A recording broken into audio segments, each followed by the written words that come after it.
नमस्कार, आप देख रहे हैं आज तक, आपके साथ मैं हूं अर्पिता आर्य। सबसे पहले शुरुआत कर लें बड़ी खबर के साथ। बड़ी खबर बरेली से आ रही है, जहां पर कांग्रेस की मैराथन भगदड़ से चीख पुकार मच गई। कई छात्राएं गिर पड़ी, कई छात्राएं दबने से जख्मी हुई हैं।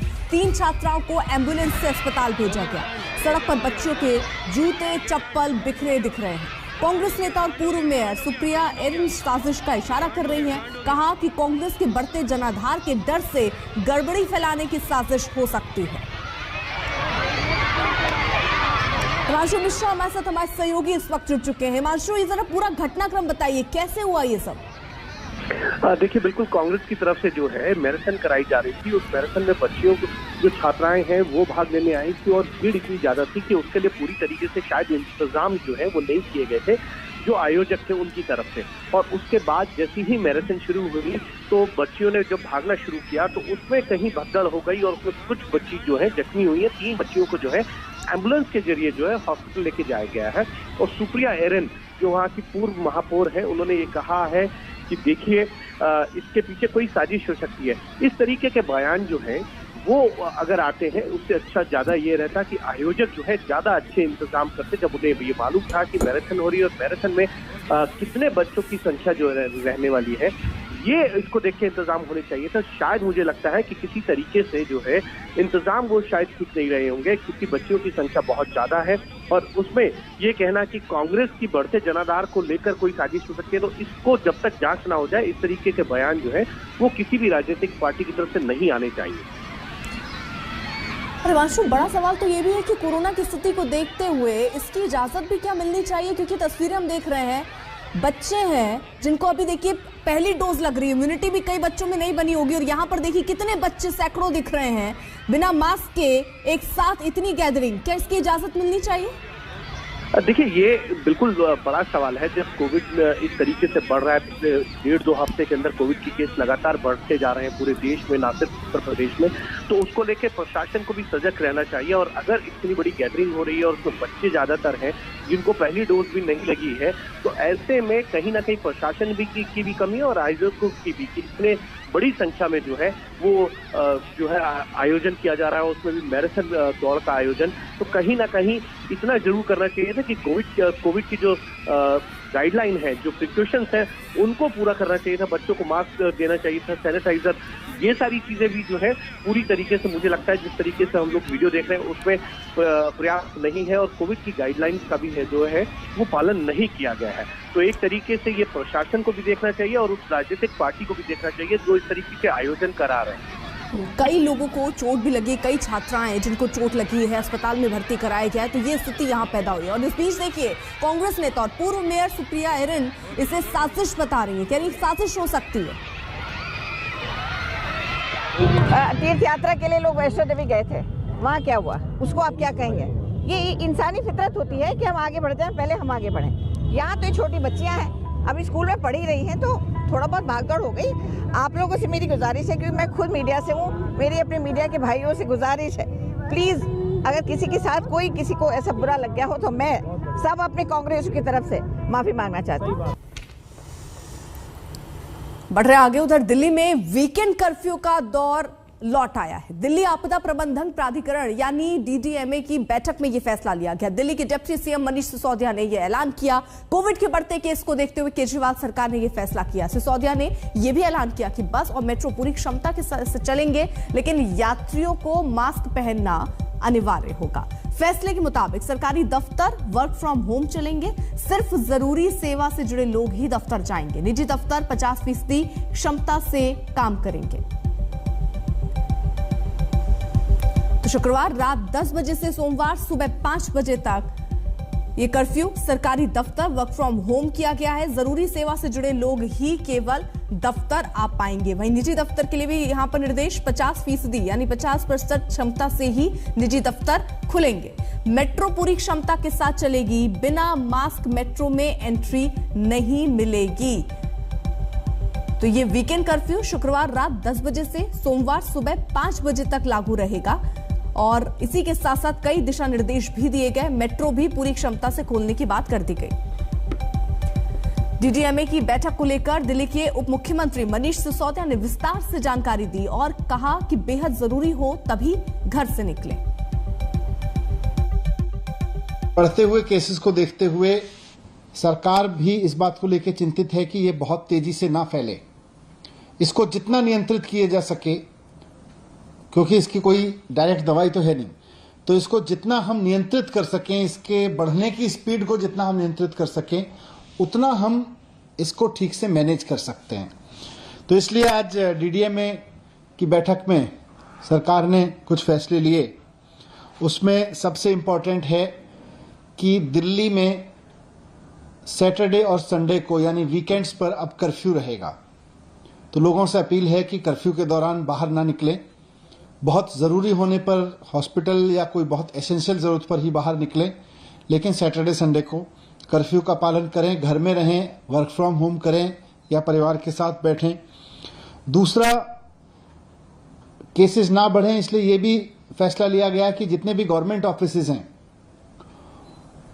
उनमें एसेंशियल सर्विस वाले ऑफिसेज को छोड़कर सबको अभी दफ्तर आने से मना किया जाएगा और केवल ऑनलाइन या वर्क फ्रॉम होम कराया जाएगा। तो government offices work from home mode पे रहेंगे या ऑनलाइन मोड पे रहेंगे।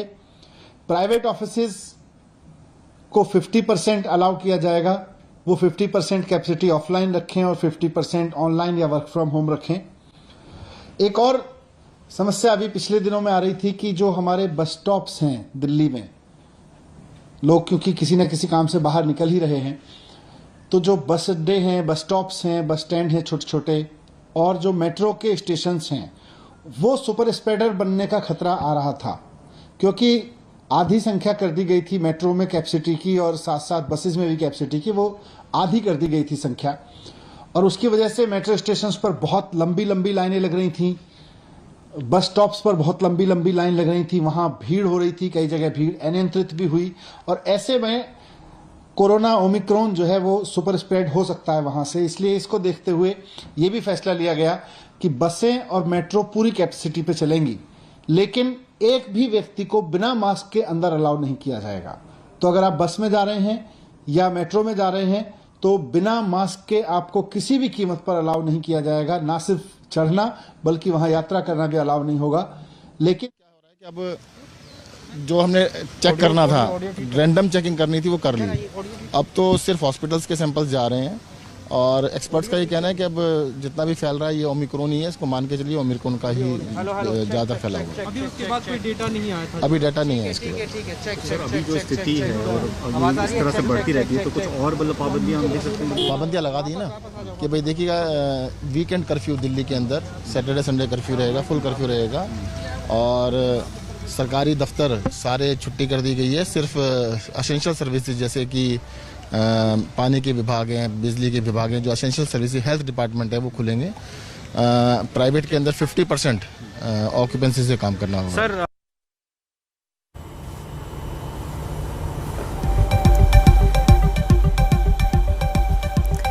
तो कुल मिलाकर कई पाबंदियां यहां जोड़ी गई हैं, वो भी इसलिए ताकि कोरोना की रफ्तार थोड़ी धीमी पड़ जाए और जो खतरा भी सामने दिख रहा है उससे निपटने की तैयारी भी इसके तहत दिख रही है। कुछ खास सहयोगी इस वक्त साथ हैं।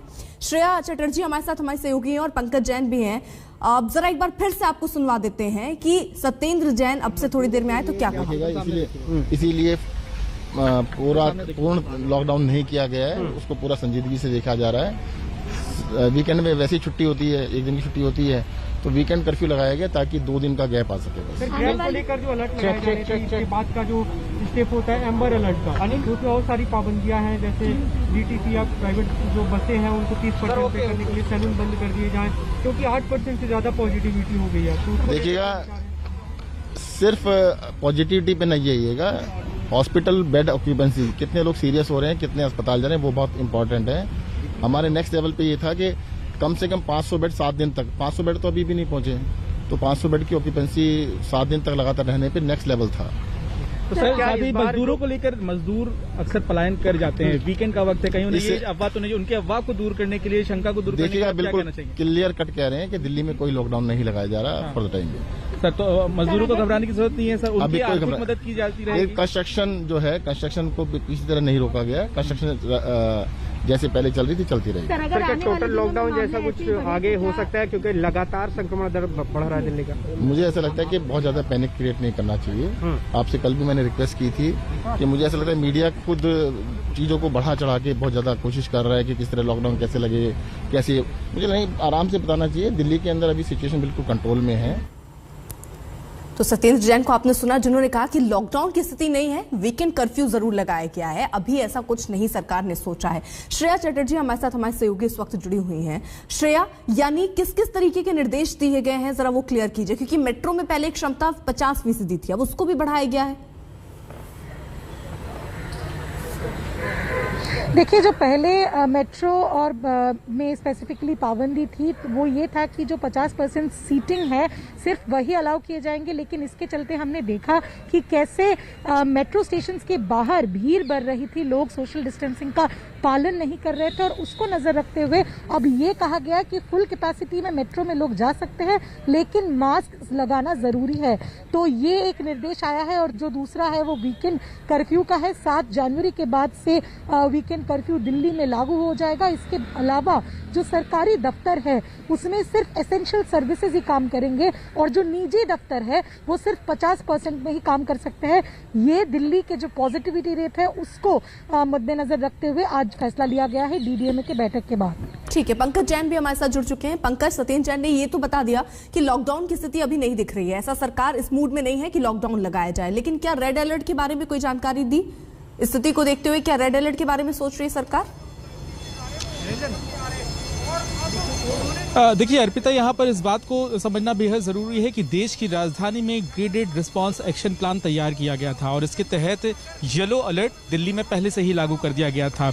जब येलो अलर्ट के बाद दिल्ली एम्बर अलर्ट की तरफ आगे बढ़ रही थी, तो एक डीडीएमए की बैठक हुई, और इस बैठक में ये फैसला लिया गया कि देश की राजधानी में अगर अस्पतालों में मरीजों की संख्या नहीं बढ़ती है तो जो आगे आने वाले दिनों में अलर्ट लागू करने हैं उन्हें नहीं लागू किया जाएगा। तो फिलहाल दिल्ली में लगातार मामले बढ़ रहे हैं, और सबसे अहम बात यह है कि आज देश की राजधानी में 5,500 मामले कोरोना के रिपोर्ट होंगे, और साथ ही साथ जो पॉजिटिविटी रेट है अर्पिता वो 8.5% के आसपास पहुंच जाएगी। ऐसी स्थिति में ये फैसला लिया गया है कि दिल्ली में वीकेंड लॉकडाउन लगाया जा रहा है, यानी कि शुक्रवार की रात 10 बजे से लेकर सोमवार की सुबह 5 बजे तक तमाम गतिविधियों पर पाबंदी लगा दी गई है। सिर्फ जरूरी सेवाओं से जुड़ी हुई जो तमाम गतिविधियां हैं उनके लिए अनुमति रहेगी। तो आप देखना होगा कि आने वाले दिनों में। ठीक है पंकज, रोक रही हूं। बड़ी खबर इस वक्त देखिए, दिल्ली पर हम चर्चा कर रहे थे, दिल्ली से जुड़ी बड़ी खबर। आज कोरोना के मामले यहाँ 5500 नए मामले दिल्ली में आए हैं। हालांकि इन्हीं को देखते हुए अब वीकेंड कर्फ्यू की बात सरकार ने की है। ये फैसला, बड़ा फैसला लिया गया। साथ ही साथ ये फैसला भी लिया गया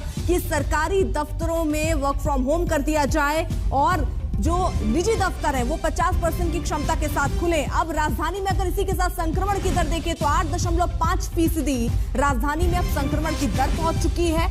आंकड़ा अगर नए मामलों का देखें तो 5500, दिल्ली में आज कोरोना के 5500 नए मामले आए हैं। पंकज,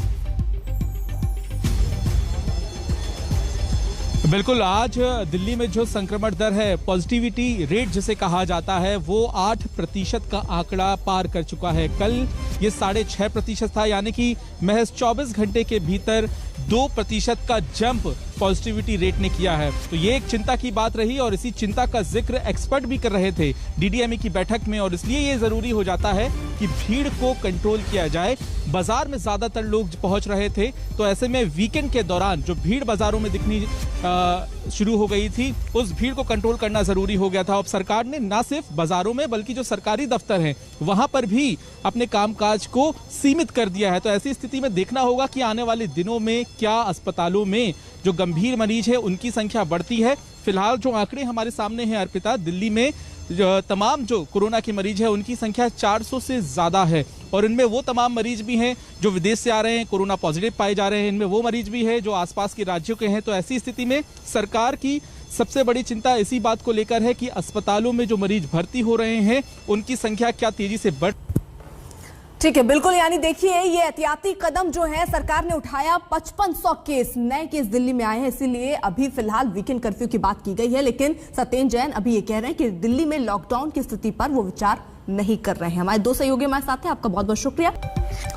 जम्मू कश्मीर के कुलगांव में सुरक्षा बलों को बड़ी कामयाबी मिली है। आज सुबह से चल रही मुठभेड़ में 2 आतंकी मारे गए। खुफिया सूत्रों से इलाके में 2 आतंकियों के छिपे होने की खबर मिली थी, जिसके बाद पूरे इलाके को घेर लिया गया। ये मुठभेड़ चली और आखिरकार कामयाबी हाथ लगी, 2 आतंकी ढेर किए गए।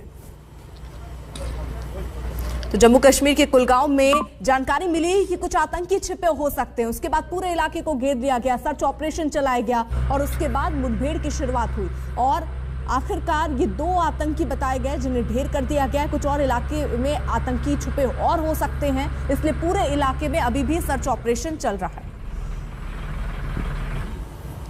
तो चीन के नापाक इरादों का मजबूती से जवाब देने के लिए हमारे जाबाज सरहद पर तैनात हैं। गलवान घाटी में 0 से कई डिग्री नीचे तापमान के बीच इन जवानों ने नए साल का जश्न मनाया। तिरंगा लहराते हुए जवानों ने चीनी सेना को साफ संदेश दिया कि भारत की सीमा में एक कदम रखना कितना भारी पड़ सकता है।